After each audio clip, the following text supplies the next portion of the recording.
咧叫做咧安全下受騙。網絡安全啦，同埋資訊安全咧兩大題目咧，都係我哋現今嘅人咧呢個 AI 世代啊，係啦，會好上心嘅。咁我哋時時都因為咧行個方便咧，而咧往往咧會係自我疏忽，放低咗防備。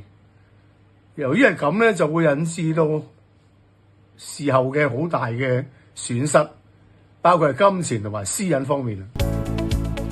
喺呢個話題咧，順帶咧喺度提一提咧，就係話 Philip Sir 咧會喺10月份咧開一連串嘅防欺講座，就係啦。咁大家網友咧可以留意下日期啦。咁先嚟個 like， 再做個 subscribe， 再等陣喺後台再撳 link 入去。